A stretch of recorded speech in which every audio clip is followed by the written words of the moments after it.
हरियाणा विधानसभा चुनाव में कांग्रेस पार्टी के बाद भारतीय जनता पार्टी फिर हरियाणा को फतेह करने की तैयारी में। भाजपा टिकट वितरण को लेकर बड़ी खबर निकल कर आ चुकी है सामने।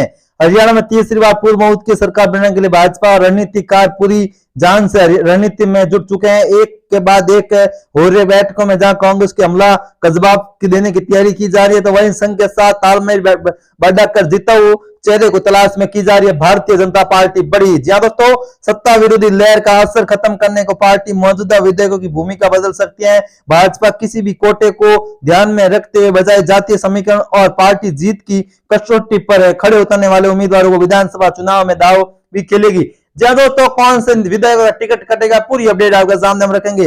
भाजपा में उम्मीदवारों की तलाश के लिए सर्वे एजेंसियों तो फील्ड बैग से जानकारी लेने में जुट चुकी है, तो पार्टी प्रमुख नेता अपने अपने स्रोत को के माध्यम से दावेदारी की पूरी कुंडली की जांच कर रहे हैं। साल 2019 में हुए चुनाव के दौरान भाजपा ने 75 पार का सीटों का नारा दिया था, लेकिन भाजपा सिर्फ 40 सीटों पर ही संतुष्ट करना पड़ा था। उस समय कांग्रेस की सोच हुआ करती कि भाजपा सरकार आना तय है, गंभीरता के साथ विधानसभा चुनाव नहीं लड़ा था।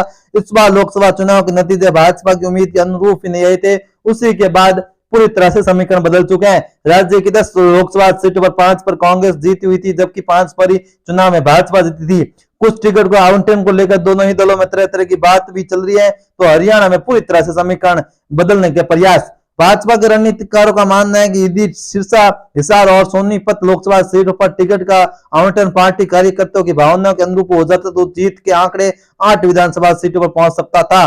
कांग्रेस रणनीतिकार भी मानते थे कि उनकी सोच थी कि यदि कांग्रेस कुरुक्षेत्र सीट आम आदमी पार्टी की देने बजाय स्वयं लड़ती तो जीत सकती थी, लेकिन जबकि करनाल में कोई मजबूत चेहरा उनके पास था ही नहीं। लोकसभा चुनाव की रणनीति में की गई खामियों को सबक लेते हुए भाजपा इस बार विधानसभा चुनाव में किसी तरह की रिस्क देने के मूड में बिल्कुल भी नहीं है। लोकसभा चुनाव के दौरान भाजपा जिन विधानसभा सीटों पर अच्छा प्रदर्शन नहीं कर पाए, वहां संघ की खास यहाँ पर निगाह टिकी हुई है। सरकार में सहयोग रहेगा, विधेयकों पर भरोसे की कृपा। दोस्तों, भाजपा की रणनीतिकार यदि कुछ मौजूदा विधेयक टिकट भी बदलना पड़े तो इसमें हिचकिचाने वाली बात नहीं है। साथ ही साल 2019 के मामूली अंतर से पराजित हुए भाजपा उम्मीदवार की कुंडली भी फिर की घंगोली की जा रही है। इस बात का अध्ययन किया जा रहा है कि साल 2019 के बाद अब तक 5 सालों में पार्टी और जनता के बीच उनकी किस तरह की प्रदर्शन रहा है।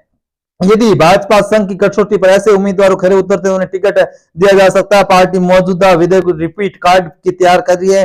जिन विधेयकों का रिपीट कार्ड अच्छा नहीं है और जनता के स्वीकार्यता कम हो चुकी है, ऐसे विधेयक को इस बार पवेलियन में बैठाकर रणनीति के दंगल देखना पड़ा सकता है। भाजपा ऐसे निर्दलीय और दूसरे दलों के बाकी विधेयकों को अपनी पार्टी में चुनाव चिन्ह पर चुनाव लड़ने की तैयारी को लेकर विचार चली है, जिन पर भाजपा सरकार में यहाँ पर काफी सहयोग रहा। तो कहीं ना कहीं हम कह सकते हैं कि पूरी तरह से यहाँ पर हरियाणा में भी बदलते समीकरण देखने को मिल सकते हैं। और दोस्तों, यह वीडियो आपको कैसा लगा कमेंट करके जरूर बताएं। जय हिंद, वंदे मातरम।